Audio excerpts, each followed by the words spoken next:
Hello நண்பர்களே, வணக்கம். நான் உங்கள் பிரியா. நம்ம இன்றைக்கி பார்க்க போகிற பதிவு என்ன அப்படின்னு பார்த்தீங்கன்னா, நேற்றுக்கு செவ்வாய்க்கிழமை யாரெல்லாம் நம்ம முருகப்பெருமானுக்கு காலையில் பிரம்ம முகூர்த்த பூஜையோ இல்லை ஹோரை நேர பூஜையோ இல்லை வெற்றிலை தீப பூஜையோ யாரெல்லாம் பண்ணியிருந்தீங்களோ உங்களோட வேண்டுதல்களை நம்ம முருகப்பெருமான் ஏற்றிருந்தாங்க அப்படின்னா அவங்க என்னென்ன மாதிரியான அறிகுறிகள்லாம் உங்களுக்கு நேற்றைக்கு தெரிஞ்சிருக்கும் அப்படிங்கிறத பற்றி தான் நம்ம இந்த பதிவில் பார்க்கலான்னு இருக்கோம்.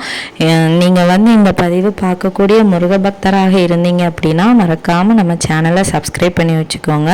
நீங்கள் மிகப்பெரிய முருக பக்தராக இருந்தீங்க அப்படின்னா கட்டாயமாக ஓம் சரவண பவான்னு சொல்லிட்டு ஒரு கமெண்ட் மட்டும் நம்மளோட கமெண்ட் செக்ஷனில் கமெண்ட் பண்ணுங்கள். எவ்வளோ முருக பக்தர்கள் நம்மளோட வீடியோக்களை பார்க்குறீங்க அப்படிங்கிறத நானும் தெரிந்து கொள்வேன்.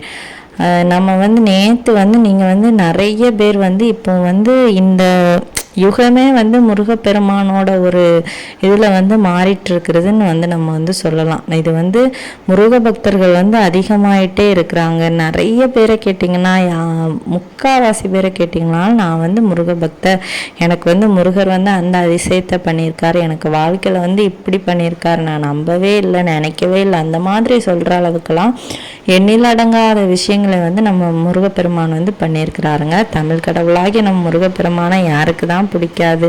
அவர் அழகுலையும் சரி அறிவிலும் சரி அவ்வளவு சிறந்த ஒரு கடவுளாக இருக்கிறார். இந்த அறிகுறிகள் நம்ம முருகப்பெருமான் பக்தர்களுக்கு மட்டும் சொல்கிறோம். ஆனால் இது மற்ற எந்த தெய்வங்களை கும்பிடக்கூடிய பக்தர்களாக இருந்தாலும் நம்ம சொல்கிறதுல ஒரு 2 விதமான அறிகுறிகளாகாது அவங்களுக்கும் கட்டாயமாக இருக்கும். அவங்க ஹிந்துக்களாக இருந்தாலும் சரி, கிறிஸ்டியனாக இருந்தாலும் சரி, முஸ்லீமாக இருந்தாலும் சரி, எல்லா கடவுளுமே நம்மளுக்கு ஒன்று தாங்க.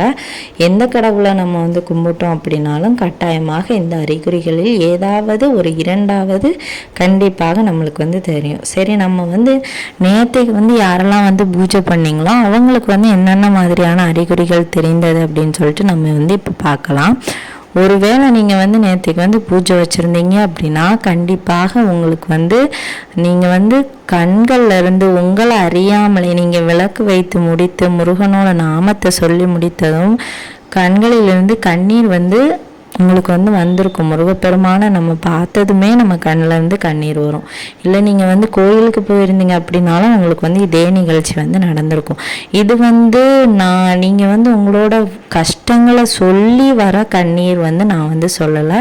ஒரு சில பேருக்கு பார்த்தீங்கன்னா முருகப்பெருமானோட படங்களை பார்க்கும்போது அப்படி கூஸ் பம்ஸ் ஆகும், அதாவது மேல் சிலிர்க்கும், அந்த மாதிரி கூட இருப்பாங்க. அந்த மாதிரி இருக்கிறதும் கூட ஒரு அறிகுறி தான். அதுக்கப்புறமா முருகான்னு ஒரு நாமத்தை சொன்னாலே அவங்களுக்கு உடம்பு சிலிர்க்கும். அந்த மாதிரி இருக்கிறதும், அவரை பார்த்த உடனே ஒரு கண்ணீர், ஆனந்த கண்ணீர்னு அதை நம்ம சொல்லுவோம். எனக்கு எந்த கஷ்டத்தையும் நினச்சி கண்ணீர் வரல, உன்னை பார்த்துட்டேன் அப்பா முருகா அப்படிங்கிறதுனால எனக்கு கண்ணீர் வருது, அந்த மாதிரி வர கண்ணீரை தான் நான் சொல்கிறேன். அந்த மாதிரி உங்களுக்கு கண்ணீர் வந்துருந்துச்சு அப்படின்னா கண்டிப்பாக முருகர் உங்களோட வழிபாட்டை அவர் கேட்டிருக்கிறார். உங்கள் வழிபாடு சீக்கிரமாக நிறைவேறும். அதற்காக நீங்கள் முருகருக்கு நன்றி மட்டும் சொல்லுங்கள். 2வது அறிகுறியாக என்ன தெரிஞ்சிருக்கும் அப்படின்னு பார்த்தீங்கன்னா, பல்லிகள் கட்டாயமாக சத்தம் போட்டிருக்கும். உங்கள் வீட்டில் நிறைய பல்லிகள் இருக்குது அப்படின்னா ஏதாவது ஒரு பல்லியாவது உங்களுக்கு தடை கண்டிப்பாக அடித்திருக்கும். எனக்கு நேற்றுக்கு நான் சாமி கும்பிட்டு முடிச்சுட்டு நான் எங்கள் வீட்டில் இல்லை, எங்கள் அம்மா வீட்டுக்கு போயிருந்தேன். ஆனாலும் நம்ம பூஜை வச்சுட்டு நம்ம அங்கே போனதுக்கு அப்புறமா எனக்கு இங்கே அடிக்கலை, எங்கள் அம்மா வீட்டில் ஆனால் எனக்கு அந்த சம்பவம் நடந்துச்சு. அது எனக்கு பூஜை அவர் ஏற்றிருந்தாரா ஏற்கலையா அது கூட எனக்கு சரியாக தெரியலை. ஆனால் எனக்கு நேற்றுக்கு இந்த நிகழ்ச்சி நடந்துச்சுங்க. ஸோ நீங்கள் கோயிலுக்கு போயிருந்தாலும் சாமி கும்பிடும்போது இந்த மாதிரி பல்லிகள் சத்தம் போட்டுது அப்படின்னா கடவுள் கண்டிப்பாக உங்களோட வேண்டுதல்களை ஏற்கிறார் அப்படிங்கிறத தான் அது குறிக்கும். அதே மாதிரி 3வது அறிகுறி என்ன தெரியும் அப்படின்னு பார்த்தீங்கன்னா, நீங்கள் சாமி கும்பிடும்போது பூக்கள் விழும். ஏதாவது ஒரு நல்ல விஷயம் நினச்சி கும்பிடுறீங்க அப்படின்னாலும் ஏதாவது ஒரு உங்களோட வேண்டுதல்களை நீங்கள் சொல்லிகிட்டே இருக்கும்போது அந்த சாமி படத்துலேருந்து எந்த சாமி படத்துலேருந்து பூக்கள் விழுந்தாலும் சரி உங்களோட வேண்டுதல்களை கண்டிப்பாக சீக்கிரமாக நிறைவேறப் போவதை குறிப்பதற்காக தான் அந்த பூ விழும். அடுத்ததாக 4வதா என்ன அறிகுறிகள் தெரிஞ்சிருக்கும் அப்படின்னு பார்த்தீங்கன்னா,